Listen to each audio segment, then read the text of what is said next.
কোনো পুরুষের যদি বিবাহ না হয় অথবা বিবাহের প্রস্তাব আসলে মানুষেরা বাঙ্গানি দিয়ে সেটি ভেঙে ফেলে অথবা জাদু টুনা ব্ল্যাক ম্যাজিক করে যুবকের বিবাহ বন্ধ করে ফেলে, কোনো অবস্থায় যুবকের বিবাহ হতে না চায়, যুবক বয়স্ক হয়ে যাচ্ছে কিন্তু তার বিবাহ হচ্ছে না, অথবা পাত্রী দেখার পর বাড়িতে আসার পরে শোনা যায় তারা না বলে সেখান থেকে বেরিয়ে পড়ে, কোনো অবস্থায় যুবকের বিবাহ হয় না, আপনারা এই তদবির করুন। ইনশাআল্লাহ 15 দিন অথবা 21 দিন অথবা 41 দিনের ভিতরে যুবকের বিবাহ হয়ে যাবে।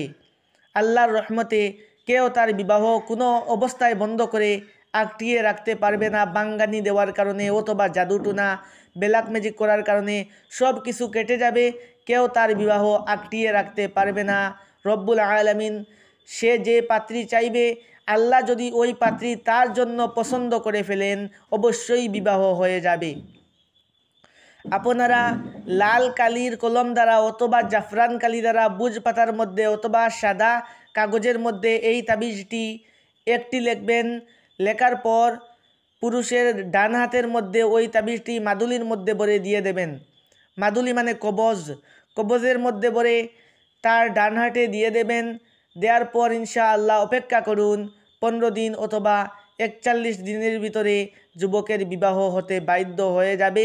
আর আপনারা পাত্রী দেখা শুরু করবেন। যেই পাত্রী আল্লাহ রব্বুল আলামিন ওই যুবকের জন্য লিপিবদ্ধ করে রেখেছেন, অবশ্যই তার বিবাহ হয়ে যাবে। ওই ভিডিওর উপরে আপনারা তাবিজটি দেখতে পারবেন। আপনারা ওই তাবিজটি দেখে দেখে লিখবেন। লেখার পর আপনারা যুবকের হাতে মাদুলির মধ্যে ভরে দিয়ে দেবেন। ইনশাআল্লাহ বিবাহ বন্ধনে যুবক আবদ্ধ হতে পারবে। যত বয়স্ক হোক না কেন, তার পুরানা জাদু করে তার বিবাহ আটকিয়ে রাখা হোক না কেন, ইনশাআল্লাহ সেটি ছুটে যাবে। এটি অত্যন্ত পরীক্ষিত, যারা করেছে তারাই ফলাফল পেয়েছে। আপনারা করে দেখুন, ইনশাআল্লাহ অবশ্যই ফলাফল পাবেন। ভালো থাকুন, সুস্থ থাকুন।